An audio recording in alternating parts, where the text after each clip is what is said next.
ta peau, c'est le nom de la nouvelle exposition que l'UFM de l'Académie de Montpellier vous présente aujourd'hui. Une exposition visible à notre espace culturel jusqu'au 27 février. C'est par là.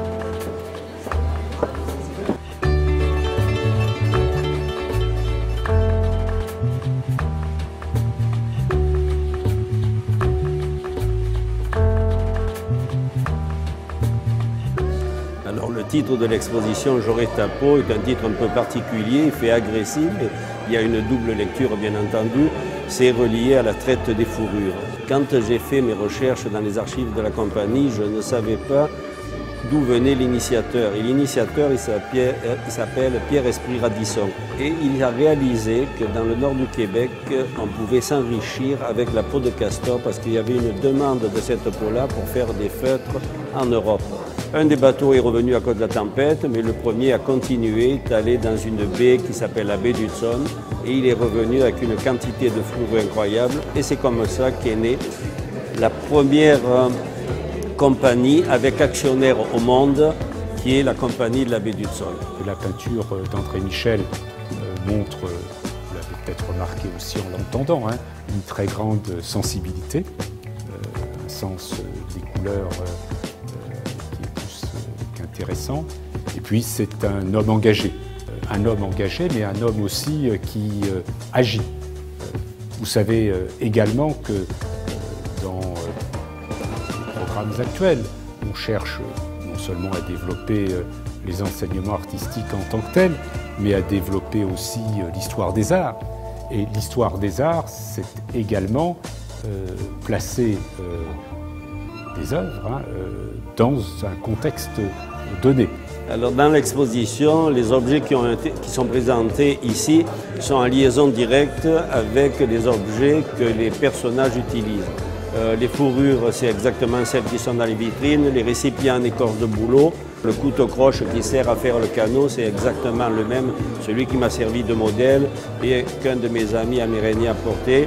Et les couvertures, ce sont les fameuses couvertures de la baie d'Hudson, que par la suite, la compagnie, quand ils se sont aperçus que les verroteries, les miroirs, ça ne prenait plus, ils ont apporté ces couvertures en vérifiant que les couleurs, les bandes de couleurs correspondent aux couleurs que les Amérindiens aimeraient, donc ça serait attrayant.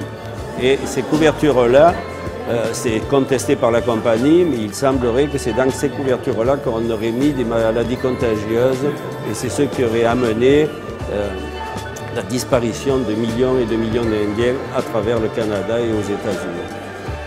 Pour beaucoup, c'est la chasse à la vie aux quatre coins du monde, et il est des parages où l'on doit s'acquitter d'une dette d'origine inconnue, d'une malédiction de naissance au creux de l'Afrique, au bout des Indes, jusqu'aux portes du Pérou, dîme sans quitus, ni solde, ni rémission.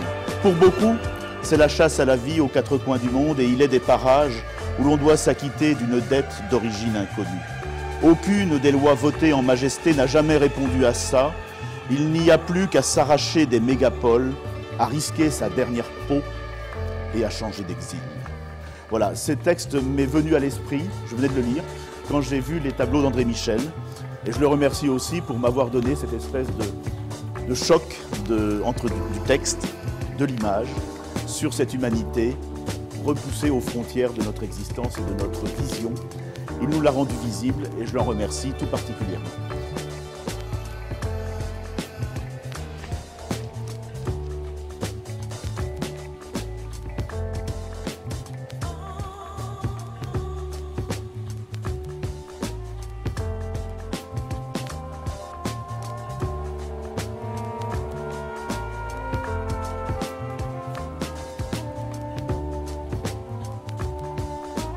Cette visite est maintenant terminée. Si cet aperçu vous a plu, je vous invite à venir la visiter jusqu'au 27 février. Et merci à la Web TV de l'UM2.